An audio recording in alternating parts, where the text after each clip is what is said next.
por enquanto. Quer saber? Fala. O Palmeiras pode se agarrar em duas e apenas duas possibilidades. A lei das probabilidades. Porque o Palmeiras vem perdendo.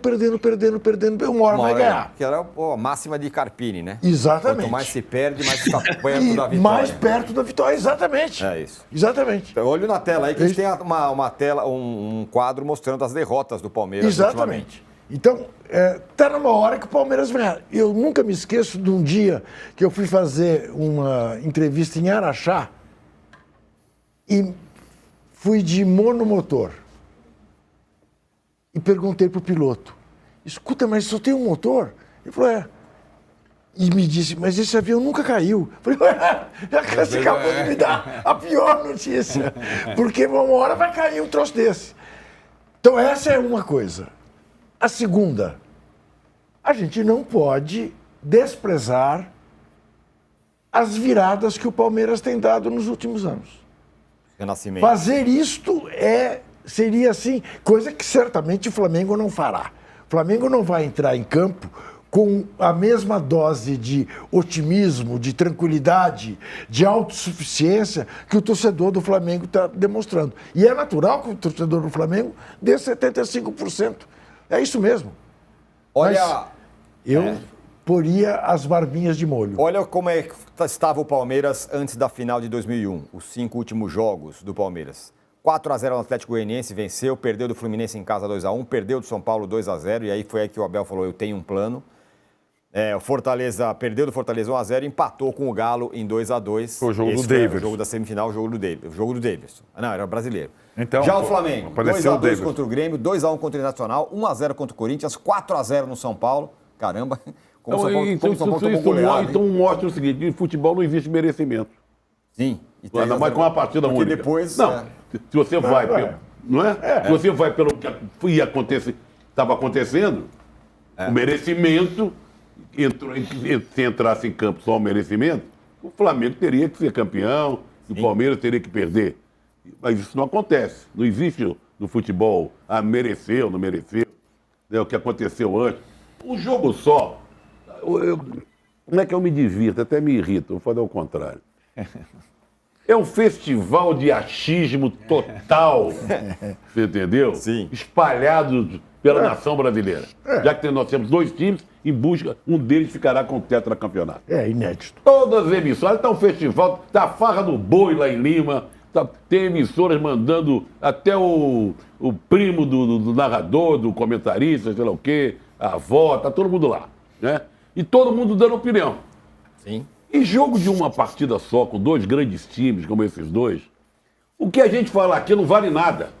É verdade. É o português, claro. Tem coisa que vale. Aliás, Âncora, não é assim, eu gostaria... Tem isso que o Mauro falou, só um minutinho, que o Mauro falou no início. Quer dizer, o que está acontecendo para entrar em campo, levando para Lima? Tem outra o Flamengo coisa. numa fase melhor que a do Palmeiras, né? Isso até entrar em campo. Sim. Os times pisarem no gramado. A partir daí, é o imponderável. Tem outra coisa que pode ser concreta, que o Mauro pode dizer.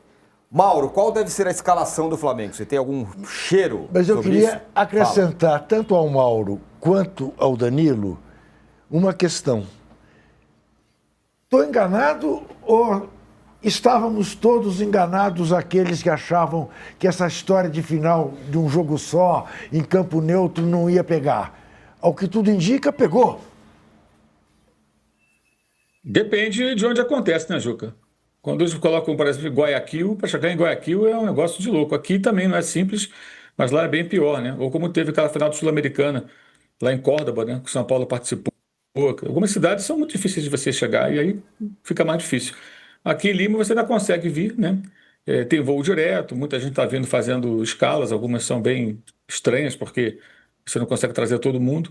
A logística, evidentemente, não é a melhor possível aqui na América do Sul, né? Não dá para comparar com a Europa. Mas quando você tem times de grande torcida, sim, né? Então, eu acho que pegou, mas não no patamar dos europeus. Lá você, na final da Champions League desse ano, entre Inter e PSG, o ingresso no Câmbio Negro estava chegando a 5 mil, 6 mil reais, uma coisa assim absurda, por um ingresso para assistir o jogo. tal a procura, né? Você vê que ano passado foi um ótimo público, não lotou totalmente o estádio do River Plate. Aqui vejamos, né, se vai ficar lotado no domingo, como é que o sábado, como vai ser. Enfim. Mas eu acho que pegou, mas não pegou totalmente porque a América do Sul não é a Europa, né? Não tem a logística dos europeus, não tem a facilidade de você se locomover. Mas qual a escalação você acha, Mauro? Ou se Escalação, eu acho que vai ser Rossi, Varela.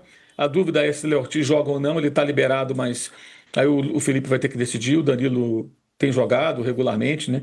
Então ele coloca um cara que não joga há um mês, né? Fazendo um mês que ele não joga. Ou mantém a zaga com o Danilo e o Léo Pereira. É uma escolha do técnico, ele tem os três à disposição. O Léo Ortiz não sente dores no pé, uma semana praticamente. Só não foi para o jogo contra o Atlético para ser testado, porque era o piso de plástico, mas treinou ontem e tá liberado a priori, né? Alexandre, os volantes são Eric Pulgar e Jorginho, Arrascaeta, e aí a dúvida Luiz Araújo ou Carrascal, eu acho que é Carrascal, Bruno Henrique. Aí outra dúvida que acho que é menor, Cebolinha ou Samuel Lino, eu acho que é Cebolinha. Então eu vou de Rossi, Varela, Léo Ortiz ou Danilo, aí realmente eu não sei, porque depende de uma questão física. Se tiver legal, eu acho que vai o Léo Ortiz. Se o Felipe sentir que ele está ok, tecnicamente, sem dor, tudo perfeito, eu acho que joga o Léo Ortiz, Léo Pereira e Alexandre, Pulga, Jorginho, Arrascaeta, Carrascal, Bruno Henrique e Everton Cebolinha. Eu acho que esse é o time. O Pedro Muito vai bem. pro banco? Não creio. Não creio. Muito bem. Danilo... Sobre final única, Tironi, rapidinho, só porque o Igor Siqueira e o Guilherme Xavier, nossos repórteres aqui, acabaram de dar que 2026 já está definido. Isso. Vai ser em Montevidéu, de novo. Então, pergunta do Juca aí, mais uma final. Essa questão da final única, a gente tem essa grande diferença da Europa, né? A gente tem poucas cidades à disposição para realmente ter condição de receber tanto público, né? Condição hoteleira, condição de viagem, como disse o Mauro aqui.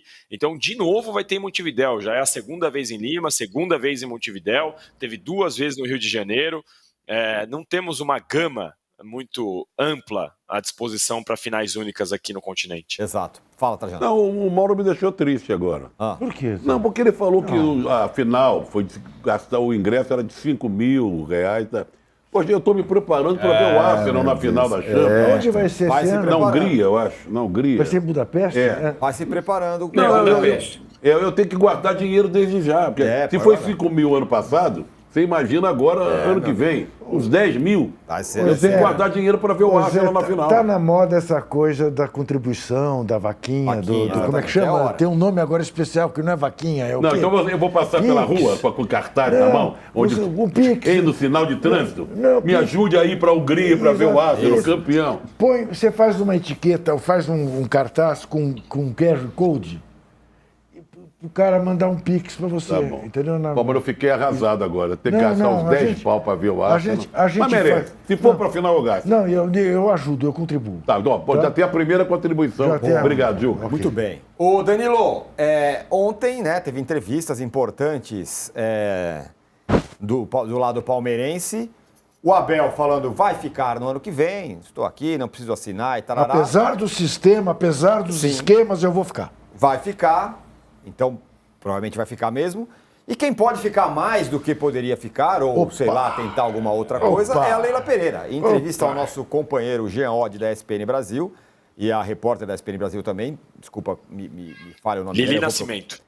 Como? Lili Nascimento. Lili Nascimento, Lili sim, Nascimento. me desculpem. Lili Nascimento e Jean Oddi. Ela falou, quem sabe, eu não, se for desejo aí do torcedor, eu já não vou emplaque mais um mandato no Será Palmeiras. que ela não percebeu ainda que os últimos golpistas estão todos na cadeia?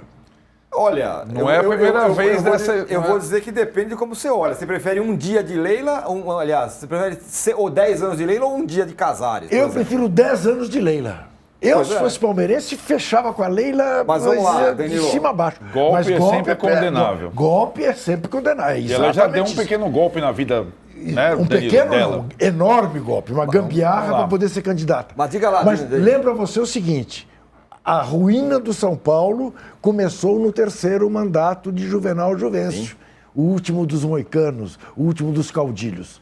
Diga, Danilo. Eu vou começar, vou falar do Abel depois, vou começar pela Leila, que está aqui no nosso GC, inclusive. Ela deu essa entrevista, né, para o Jean e para a Lili, como vocês disseram, e é assim, curioso como ela tenta normalizar a situação, né? Ela falou assim, e tem gente que chama de golpe. Eu não acho que é golpe, se democraticamente o estatuto for mudado. Então, assim, aí ela fala, não, porque eu passei a vida toda no Palmeiras e o pessoal falando que é conflito de interesse. Qual era o conflito de interesse? Então ela tenta normalizar algumas situações que são absurdas, né? Para mim é bem claro que tinha um conflito de interesse quando ela é dona da patrocinadora e presidente do clube ao mesmo tempo, e agora é bem claro que vai ser um golpe se mudar o estatuto, porque você vai mudar o estatuto com a bola rolando. Uma coisa é, vamos mudar o estatuto para daqui a 5 anos você colocar... Outra coisa é você mudar o estatuto para a atual presidente continuar no cargo. É muito óbvio que é golpe. Agora, como disse o Juca, obviamente vai ter muito palmeirense que vai comemorar se ela continuar, porque ela faz uma boa gestão em linhas gerais. Ela é uma boa presidente em linhas gerais, tirando todos esses conflitos, tirando essas questões das entrevistas que ela dá às vezes.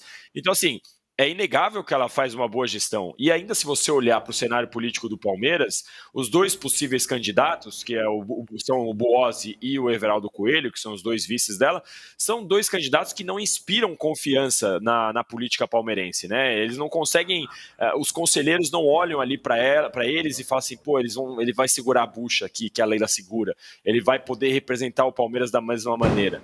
Então, esse cenário ele até favorece a Leila para tentar esse golpe, sendo Por que bem não claro. Galhote, Danilo? Pois é, eu já falei pessoalmente, inclusive,